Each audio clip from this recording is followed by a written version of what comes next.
The educated daily ഷോയിൽ film മേക്കിങ്ങുമായി ബന്ധപ്പെട്ട് രണ്ടാമത്തെ എപ്പിസോഡാണിത്.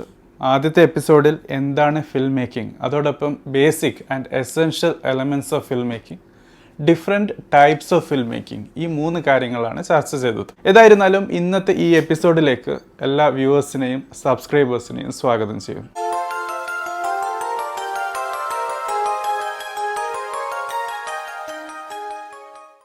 സോ ഫ്രണ്ട്സ്, നേരത്തെ സൂചിപ്പിച്ചതുപോലെ ആദ്യത്തെ എപ്പിസോഡിൽ ബേസിക് കാര്യങ്ങളാണ് ഫിൽം മേക്കിങ്ങുമായി ബന്ധപ്പെട്ട് ചർച്ച ചെയ്തത്. 4 എപ്പിസോഡുകളുള്ള ഈ സീരീസിൽ ഇത് രണ്ടാമത്തെ എപ്പിസോഡാണ്. ഇന്ന് നമുക്ക് ഡിസ്കസ് ചെയ്യാനുള്ളത് ഡിഫറെൻറ്റ് ഏരിയാസ് ഓഫ് വർക്ക്, അതായത് ഫിൽം മേക്കിങ്ങുമായി ബന്ധപ്പെട്ട് different types of work, roles, designations എന്നൊക്കെ നമുക്ക് മനസ്സിലാക്കാൻ പറ്റുന്ന കാര്യങ്ങളെക്കുറിച്ചാണ്. സോ എന്തുകൊണ്ട് ഈ ഒരു കാര്യം അറിയണം എന്ന് ചോദിച്ചാൽ, പല കൂട്ടുകാർക്കും ഫിൽം മേക്കിങ്ങുമായി ബന്ധപ്പെട്ട് കരിയർ അല്ലെങ്കിൽ എഡ്യൂക്കേഷൻ നേടാൻ ആഗ്രഹമുണ്ട്.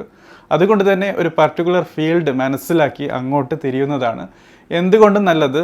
എന്താണ് നിങ്ങൾ എത്തിച്ചേരാൻ പോകുന്നത് എന്ന് മനസ്സിലാക്കാത്ത ഒരവസ്ഥയിലാണ് നിങ്ങളുടെ എഡ്യൂക്കേഷൻ സ്റ്റാർട്ട് ചെയ്യുന്നതെങ്കിൽ കരിയറിൽ അല്പം സമയം നിങ്ങൾക്ക് നഷ്ടപ്പെടാനും സാധ്യതയുണ്ട് എന്ന ഒരു കാര്യം കൊണ്ടാണ്. ഏതായിരുന്നാലും നമുക്ക് നമ്മുടെ ടോപ്പിക്കിലേക്ക് വരാം. സോ ആദ്യമായിട്ടുള്ളതാണ് റൈറ്റേഴ്സ്, അതായത് ഏകദേശം എല്ലാ സിനിമകളിലേക്കും കൊമേഴ്ഷ്യൽസിലേക്കും ആഡ്സിലേക്കും ഏത് രീതിയിലുള്ള ക്ലിപ്സ് ആയാലും ഷോർട്ട് ഫിലിം ആയാലും എല്ലാത്തിനും ആവശ്യമായ ഒരു കാര്യമാണ് ഒരു സ്റ്റോറി ഉണ്ടായിരിക്കുക, ഒരു സ്റ്റോറി ലൈൻ ഉണ്ടായിരിക്കുക, അല്ലെങ്കിൽ അറ്റ്ലീസ്റ്റ് സീക്വൻസ് ഓഫ് ആക്ടിവിറ്റീസ് ഉണ്ടായിരിക്കുക എന്നുള്ളതും അവ തമ്മിൽ ഒരു ലോജിക്കൽ കണക്ഷൻ ഉണ്ടായിരിക്കുക എന്നുള്ളതും. ഈവൻ ഒരു ഹിസ്റ്ററി ഡോക്യുമെൻ്ററിയാണ് നിങ്ങൾ ചെയ്യുന്നത് എങ്കിൽ പോലും അതിനൊരു സീക്വൻഷ്യലായ ഒരു ഫ്ലോ ഉണ്ടായിരിക്കണം എന്നുള്ളത് ആ ഡോക്യുമെൻ്ററി അല്ലെങ്കിൽ ആ ഒരു ഷോർട്ട് ഫിലിം കാണാൻ ആഗ്രഹിക്കുന്ന കൂട്ടുകാർക്ക് വളരെ എളുപ്പത്തിലും ഇൻട്രസ്റ്റിങ്ങുമായിട്ട് തോന്നും എന്നുള്ളതാണ്. അതുകൊണ്ട് തന്നെ റൈറ്റേഴ്സിന് തീർച്ചയായും ഫിൽം മേക്കിംഗ് ഫീൽഡിലേക്ക് ആവശ്യമുണ്ട്. രണ്ടാമതായിട്ടുള്ളതാണ് പ്രൊഡ്യൂസേഴ്സ്.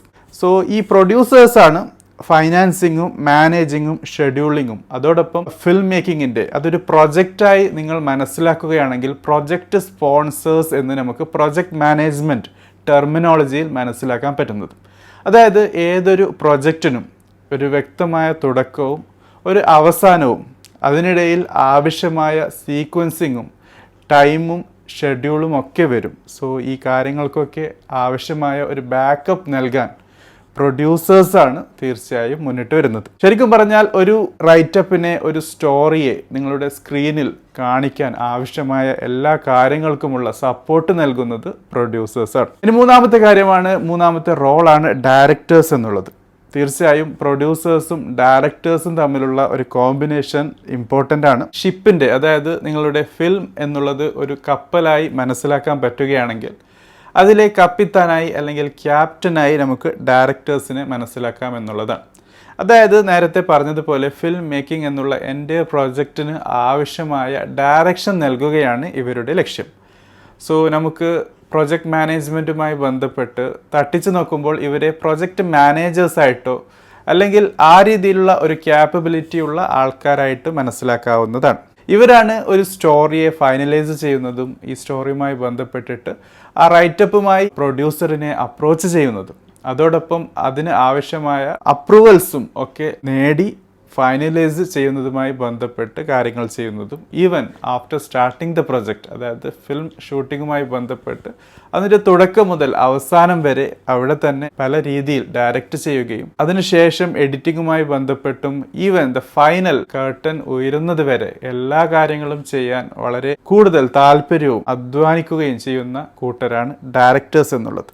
ഇനി 4മത്തെ റോളാണ് സിനിമാറ്റോഗ്രാഫർ എന്ന് പറയും. ആർട്ടിസ്റ്റ് ബിഹൈൻഡ് ക്യാമറ, അതായത് ക്യാമറയുടെ പിന്നിൽ അണിനിരക്കുന്ന ആർട്ടിസ്റ്റുകളാണ് ഇവർ. ഡയറക്ടേഴ്സ് ഓഫ് ഫോട്ടോഗ്രാഫി എന്നും ഇവരെ അറിയപ്പെടാറുണ്ട്. അപ്പോൾ തന്നെ മനസ്സിലാക്കാൻ പറ്റുന്നത് ഇവർ നിങ്ങൾക്ക് ഫിലിമിൽ കാണുന്ന ഓരോ ഫ്രെയിമിനും ആവശ്യമായ കാര്യങ്ങളൊക്കെ ചെയ്തു തരുന്ന കൂട്ടുകാരാണ്. 5മത്തെ ഡെസിഗ്നേഷൻ ആണ് സൗണ്ട് ആർട്ടിസ്റ്റ് എന്ന് പറയും. ഒരു സിനിമ ഉണ്ടായിരുന്നു, ഒരു ഹലാൽ ലവ് സ്റ്റോറി എന്നുള്ളത്. അതിൽ വളരെ വ്യക്തമായിട്ടും വളരെ രസകരമായിട്ടും ഒരു സൗണ്ട് അല്ലെങ്കിൽ ശബ്ദത്തിൻ്റെ പ്രാധാന്യം ഒരു മൂവി എടുക്കുമ്പോൾ എത്രയാണ് എന്ന് നമുക്ക് മനസ്സിലാക്കി തരുന്ന പല റോളുകളും ആ ഒരു സിനിമയുടെ ചെറിയ ഒരു ഭാഗത്തെങ്കിലും നമുക്ക് കാണാൻ പറ്റും. ശബ്ദത്തെ നിയന്ത്രിക്കുക, അതോടൊപ്പം റെക്കോർഡിങ്ങുമായി ബന്ധപ്പെട്ടും ഈവൻ ഓൺ ദ സീനിൽ നിന്നും പല ശബ്ദങ്ങളും ശബ്ദരേഖകളും ഗ്രാസ്പ് ചെയ്യാറുണ്ട്. അതൊക്കെ എങ്ങനെ ചെയ്യണം, മാക്സിമം ഇഫക്റ്റീവ്നെസ് യൂസ് ചെയ്യുക എന്നൊക്കെയുള്ളത് ഇവരുടെ തൊഴിലാണ്. സോ ഇത് വളരെ ഇൻട്രസ്റ്റിങ്ങും വളരെ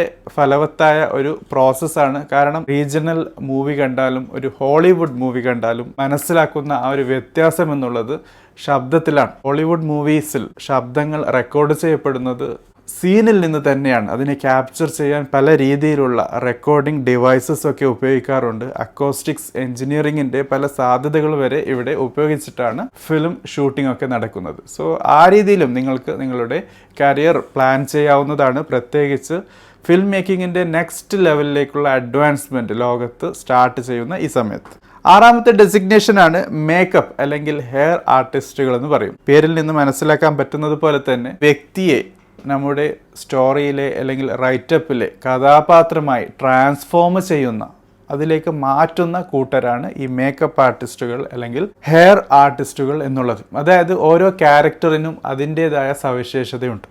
ഈവൻ ഡോക്യുമെൻ്ററി ഫിലിം ആയാലും ഷോർട്ട് ഫിലിം ആയാലും സീരീസ് ആയാലും സീരിയൽ ആയാലും ഈവൻ മൂവീസ് ആയാലും എല്ലാത്തിനും ഒരു ക്യാരക്ടറിൻ്റെ ആവശ്യമായ അതിനെ റിഫ്ലക്റ്റ് ചെയ്യുന്ന ഒരു റൈറ്റപ്പിൽ എങ്ങനെയാണോ ഒരു ക്യാരക്ടറിനെ അവതരിപ്പിക്കാൻ ആഗ്രഹിക്കുന്നത് ആ രീതിയിലുള്ള കാര്യങ്ങൾ മാറ്റം ഈ വ്യക്തിയുടെ ഡ്രസ്സിങ്ങിലായാലും മേക്കപ്പിലായാലും ഹെയർ സ്റ്റൈലിങ്ങിലായാലും ഒക്കെ കൊണ്ടുവരുന്നത് ഇവരാണ്. ഏഴാമത്തെ കൂട്ടുകാരാണ് ആർട്ട് ഡയറക്ടേഴ്സ് എന്ന് പറയും. ഇവരാണ് ഒരു സീനിനെയും അതുമായി ബന്ധപ്പെട്ടിട്ടുള്ള ബാക്ക്ഡ്രോപ്സിനെയും ബാക്ക്ഗ്രൗണ്ട്സിനെയും ഒക്കെ ട്യൂൺ ചെയ്തെടുക്കുന്നത്.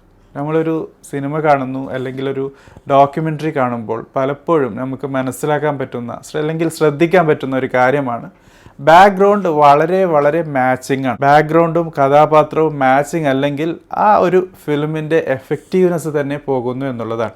സോ ആ രീതിയിലുള്ള ഒരു മാറ്റം കൊണ്ടുവരാൻ എങ്ങനെ സാധിക്കുന്നു എന്നുള്ളത് ഈ കൂട്ടരുടെ മികവാണ്. എട്ടാമത്തെ പ്രൊഫൈലാണ് എഡിറ്റേഴ്സ് എന്ന് പറയും. പൊതുവെ എഡിറ്റേഴ്സിനെ കത്രിക കൊണ്ടുവരുന്ന ആർട്ടിസ്റ്റുകൾ എന്നാണ് പറയാറ്. അതായത് അവരാണ് കാര്യങ്ങളെ കട്ട് ചെയ്തും ടോൺ ചെയ്തും ട്യൂൺ ചെയ്തും അവസാനം നിങ്ങൾ ഒരു ഫിലിം അല്ലെങ്കിൽ മൂവി അല്ലെങ്കിൽ ഒരു മോഷൻ പിക്ചർ കാണുമ്പോൾ ഏതൊരു അവസ്ഥയിലാണോ കാണുന്നത് ആ ഒരു തലത്തിലേക്ക് കൊണ്ടുവരുന്നത്. എഡിറ്റേഴ്സ് സ്റ്റുഡിയോയിലാണ് ശരിക്കും ഒരു പർട്ടിക്കുലർ മൂവിയുടെ അല്ലെങ്കിൽ ഷോർട്ട് ഫിലിമിൻ്റെ അല്ലെങ്കിൽ ഒരു ഫിലിം മേക്കിങ്ങിൻ്റെ ഫൈനൽ ഡിസിഷൻസ് ഒക്കെ നടക്കുന്നത്. ഏതൊരു സീൻ അകത്ത് വരണം, ഏതൊരു സീൻ പുറത്തു പോകണം, ഏതൊക്കെ കാര്യങ്ങൾ എങ്ങനെയായിരിക്കണം വരേണ്ടത്, അതിൻ്റെ സീക്വൻസിങ് എങ്ങനെയാണ്, അത് ഏത് രീതിയിലുള്ള പേഴ്സ്പെക്റ്റീവിലായിരിക്കണം വരേണ്ടത് എന്നൊക്കെ നടക്കുന്നത് എഡിറ്റേഴ്സിൻ്റെ സ്റ്റുഡിയോയിൽ തന്നെയാണ്. ഇനി ഒമ്പതാമതായിട്ടുള്ള ഒരു റോളാണ് റീസെൻ്റ്ലി വളരെ കൂടുതൽ അഡ്വാൻസ്മെൻറ്റ് നടക്കുന്ന ഫീൽഡാണ് ഡിജിറ്റൽ ആർട്ടിസ്റ്റുകൾ എന്ന് പറയും. കളർ കറക്ഷൻസ്, വിഷ്വൽ എഫക്ട്സ്, അതോടൊപ്പം ഗ്രാഫിക്സ് പോലുള്ള കാര്യങ്ങളും ഫിലിം പബ്ലിഷിങ്ങുമായി ബന്ധപ്പെട്ട് ഇവരാണ് കോൺട്രിബ്യൂട്ട് ചെയ്യുന്നത്. ഇന്ന് പല സിനിമകളും നമുക്ക് കാണാൻ പറ്റുന്നത് പോലെ തന്നെ പല ഡോക്യുമെൻ്ററീസിലും സ്പെഷ്യൽ എഫക്ട്സും കാര്യങ്ങളുമൊക്കെ വളരെ നല്ല രീതിയിൽ തന്നെ വരുന്നു എന്നുള്ളതും ആ ഒരു പർട്ടിക്കുലർ മോഷൻ പിക്ചറിൻ്റെ ഇഫക്റ്റീവ്നെസ്സും പവർഫുൾനെസ്സും ഒക്കെയാണ് കാണിക്കുന്നത്. സോ ഡിജിറ്റൽ ആർട്ടിസ്റ്റുകളാണ് ഈ രീതിയിലുള്ള കോൺട്രിബ്യൂഷൻ നൽകുന്നതും ഒരു മോഷൻ പിക്ചറിനെ, ഷോർട്ട് ഫിലിമിനെ, ഡോക്യുമെൻ്ററിയെ നല്ല രീതിയിലുള്ള ഒരു അഡ്വാൻസ്ഡ് മോഡ് ഓഫ് വിഷ്വൽ എഫക്റ്റായി കൊണ്ടുവരുന്നത്. ഇനി പത്താമത്തെയും അവസാനത്തെയും റോളായി അല്ലെങ്കിൽ കരിയർ പാത്തായി ഫിലിം മേക്കിങ്ങുമായി ബന്ധപ്പെട്ട് നമുക്ക് മനസ്സിലാക്കാനുള്ളത് ഡിസ്ട്രിബ്യൂട്ടേഴ്സാണ്. നമുക്കറിയാവുന്നത് പോലെ ഫിലിം, ഷോർട്ട് ഫിലിം, ഏത് രൂപത്തിലുള്ള ഫിലിമായാലും അത് കലയുടെ ഒരു രൂപമാണ്. അതിനെ നമുക്ക് കൊമേഴ്ഷ്യൽ മൂവീസ് എന്നോ കൊമേഴ്ഷ്യൽ ഫിലിംസ് എന്നോ അല്ലെങ്കിൽ അവാർഡ് വാങ്ങിക്കാൻ വേണ്ടി ഉണ്ടാക്കുന്ന മൂവീസ് എന്നോ വെച്ച് ഒക്കെ കാറ്റഗറൈസ് ചെയ്യാൻ പറ്റുമെങ്കിലും ഓരോ മൂവിക്കും, ഓരോ ഫിലിമിനും, ഓരോ ഡോക്യുമെൻ്ററിക്കും അതിൻ്റേതായ കലയുടെ ഒരു സ്ഥാനമുണ്ട്. കലാപരമായി ക്യാപ്സ്യൂൾ രൂപത്തിലാണ് ഉണ്ടാക്കുന്നത്.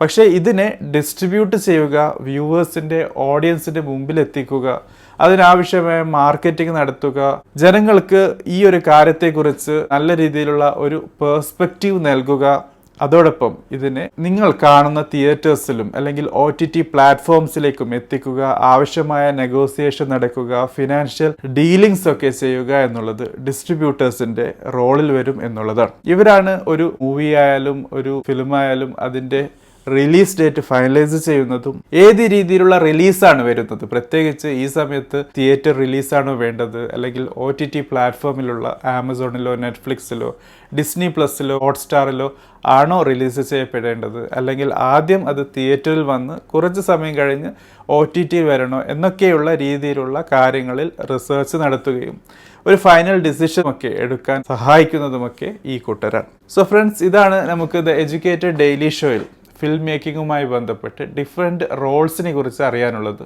തീർച്ചയായും മിനിമം റോളുകളാണ് അല്ലെങ്കിൽ പ്രൊഫൈൽസ് ആണ്, കരിയർ പാത്തുകളാണ് ഇവിടെ ഡിസ്കസ് ചെയ്തത്. കൂടുതൽ കരിയർ പാത്തുകൾ നമുക്ക് ഇതിൽ നിന്നും മനസ്സിലാക്കാൻ പറ്റും.